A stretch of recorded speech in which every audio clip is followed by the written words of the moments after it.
bienvenue sur Cash Immobilier Podcast. Alors cette semaine, j'ouvre la rubrique Les tips de Kevin. Le but est de répondre à vos questions à travers ce podcast. Donc comment ça se passe? Si vous avez des questions à me poser, n'hésitez pas à venir en discuter avec moi sur Instagram. J'y répondrai avec plaisir.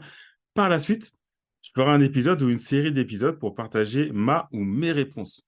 Bien sûr, sans citer de nom, sauf si vous m'y autorisez. Et pourquoi je fais une série d'épisodes au lieu de faire, de donner plusieurs réponses dans un seul épisode plus long? Eh ben, c'est tout simplement pour que vous puissiez retrouver plus facilement la réponse que vous souhaitez. Donc, c'est différent d'un épisode fait avec un invité. C'est même différent des certains épisodes que je fais en solo. Donc là, le but est de faire un épisode relativement court, mais qui peut vous aider à trouver des réponses à vos questions.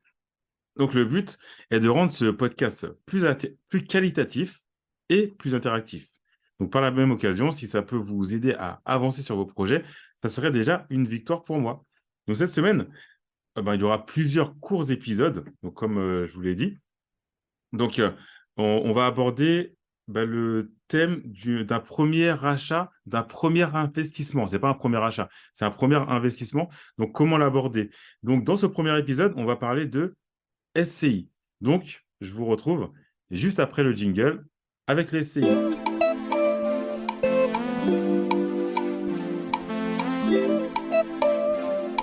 Alors, pourquoi j'ai envie de vous parler de SCI pour démarrer cette série d'épisodes?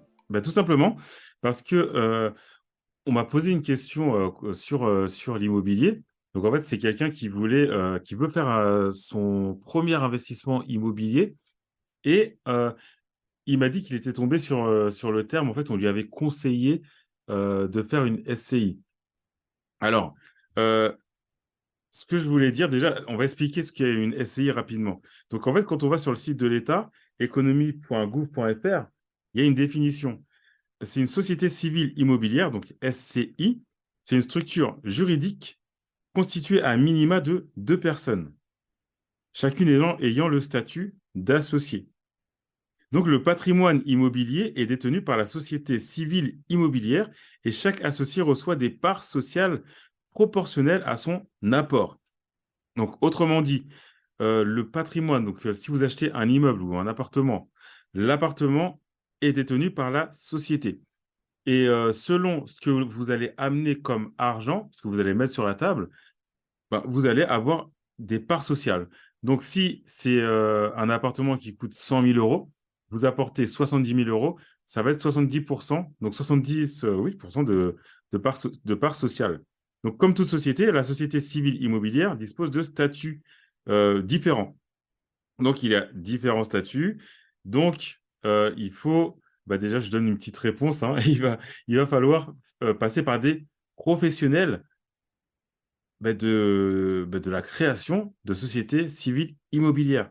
Donc c'est mon conseil, hein, c'est de passer toujours par des professionnels de la société des SCI et pas se baser sur quelqu'un qui a créé une SCI pour lui-même et qui, voudrait dire que la SCI serait le meilleur moyen d'investir, alors que non, parce que la SCI est un bon moyen d'investir pour une personne et sera un, entre guillemets, «mauvais moyen d'investir» pour une autre personne. Donc c'est du cas par cas. Donc voilà, c'est une définition relativement, rapide. Donc il y a une, différence entre la SCI et l'indivision. L'indivision, il y a aucune formalité. Voilà. Il y a des indivisaires, il y a des quotes-parts et là alors que la SCI, il y a beaucoup de gestion à faire. Par contre, c'est, plus facile de gérer, on va dire, un patrimoine immobilier grâce à une SCI, mais encore une fois, c'est pas vrai pour tout le monde, c'est pas toujours le cas et il faut toujours se rapprocher d'un professionnel, j'insiste, hein, un professionnel, dans ce domaine. Donc un professionnel dans ce domaine, je parle des notaires notamment ou des avocats fiscalistes, voilà, pour ne citer qu'eux.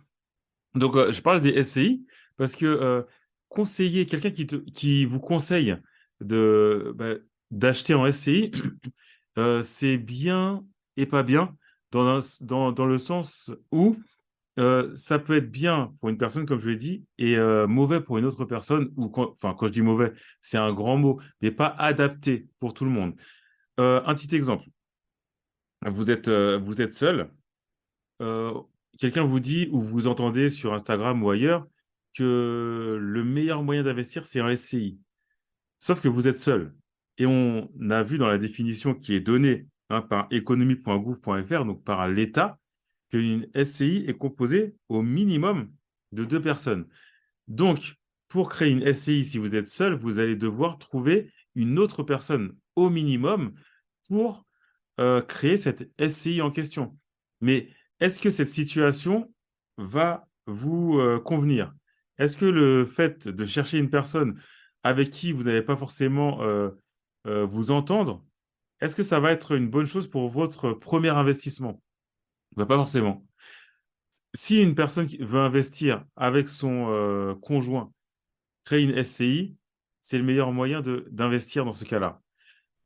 Vous avez l'envie d'investir avec votre frère, créer une SCI serait peut-être aussi une bonne solution dans ce cas-là.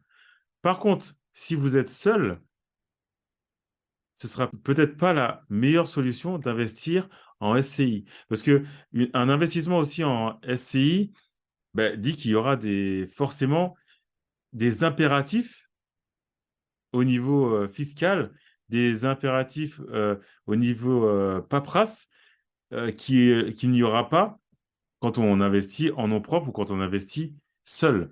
Donc, une SCI, c'est un bon moyen d'investir, mais pas forcément pour tout le monde. Un exemple encore, si vous êtes seul, vous voulez investir, vous trouvez quelqu'un et cette personne veut bien investir avec vous, mais ne s'y connaît pas, bah, en immobilier, en fait, vous êtes deux débutants. Est-ce que c'est la meilleure façon d'investir également? Donc, en fait, il y a plein de questions à se poser. Quand on investit dans l'immobilier, c'est pas, en fait, il n'y a pas un chemin tout tracé pour tout le monde. C'est pas une solution pour tous les investisseurs. C'est une solution pour chaque investisseur. Donc, il faut voir la globalité de l'investissement, la globalité de l'environnement de l'investisseur.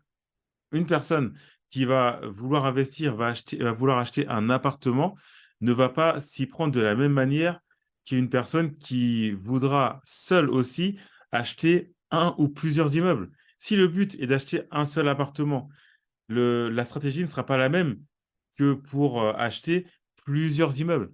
Si une personne est en couple, marié et veut commencer à investir, la meilleure solution ne sera pas forcément de faire une SCI. Par contre, deux personnes qui veulent investir, qui sont concubins, donc non mariés, non pacsés, la meilleure solution sera peut-être d'investir en SCI. Encore une fois, c'est peut-être parce qu'il faut prendre les conseils auprès des personnes compétentes. On a beau investir depuis des années, les investissements qu'on fait, les achats qu'on fait et la forme avec laquelle on fait ces achats sont propres à nous-mêmes. La façon dont ma femme et moi avons acheté notre premier appartement est propre à nous-mêmes. On a pris la décision d'acheter notre premier appartement, notre deuxième appartement, notre immeuble en nom propre pour des raisons stratégiques.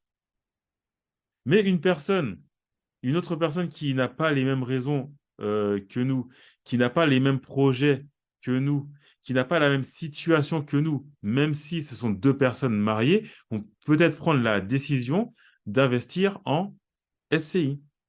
Alors que dans notre cas, nous, on n'a pas pris l'option d'investir en SCI. En tout cas, on n'a pas encore passé ce cap-là.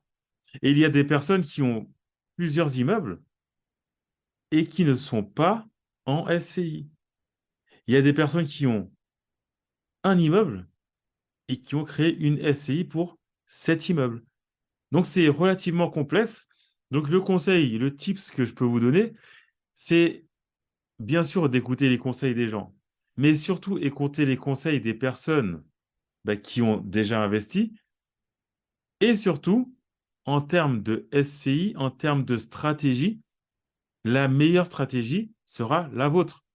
Donc, il va falloir élaborer une stratégie qui sera en accord avec vos projets, en accord avec votre situation personnelle, et la stratégie devra être adossée au conseil d'un professionnel du secteur.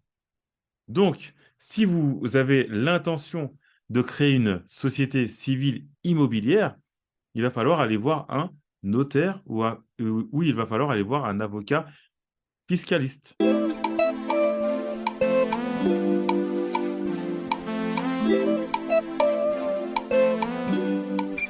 Merci d'avoir écouté cet épisode de la rubrique Les tips de Kevin. Pour me retrouver, c'est Cash Immobilier Podcast sur Instagram. Si vous avez des questions, n'hésitez pas. Si vous avez des retours, n'hésitez pas non plus. S'il y a des choses qui vous ont plu ou pas, n'hésitez pas. Ça fait grandir le podcast. Ça me permet de m'améliorer. Et je vous remercie encore une fois de me suivre. Et je vous donne rendez-vous pour un prochain épisode. Et je vous dis à bientôt en musique.